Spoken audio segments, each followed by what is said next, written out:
தற்குறிப்பேற்ற அணி அப்படின்னு தமிழில் ஒரு அணி இலக்கணம் இருக்கிறது. அது என்ன தற்குறிப்பேற்ற அணி அப்படின்னா, தன் குறிப்பை ஏற்றி பாடக்கூடிய ஒரு பாடல் அமைப்பு முறை அப்படின்னு சொல்லலாம்.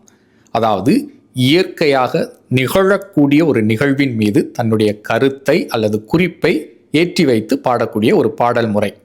இப்போ நீங்கள் விளங்கிக் கொள்வதற்கு சொல்கிறேன். உங்கள் வீட்டில் துணி துவைக்கிறீங்க. அந்த துவைத்த துணியை வெயிலில் உணங்க வைப்பதற்கு மொட்டை மாடியில் கயிறு கட்டியிருக்கிறீங்க. அதில் கொண்டு வெயிலில் காய போடுறீங்க. அப்போது காற்று வீசுகிறது. இயற்கையாக காற்று வீசும்போது அங்கே இருக்கக்கூடிய துணி அசையும். அதை பார்த்து அதில் உங்களுடைய கருத்தை குறிப்பை நீங்கள் வைத்து பாடக்கூடிய ஒரு முறை.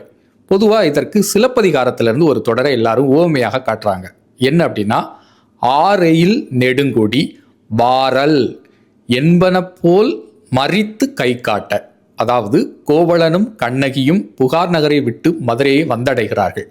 மதுரைக்குள் நுழைவதற்கு முன்பு அங்கே இருக்கக்கூடிய கோட்டைகளில் மதில்களின் மேல் கம்பத்தில் கொடி கட்டப்பட்டிருக்கிறது. அந்த கொடியெலாம் காற்றுக்கு அசைகிறதாம்.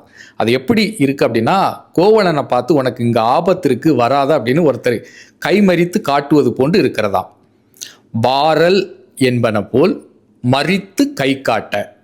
அந்த கொடி அசைவது என்பது இயற்கை. அந்த அசைவில் தன்னுடைய கருத்தை அவர் வைத்து கூறுகின்றார். இதற்குத்தான் தன் குறிப்பேற்றம், தற்குறிப்பேற்ற அணி என்று பெயர்.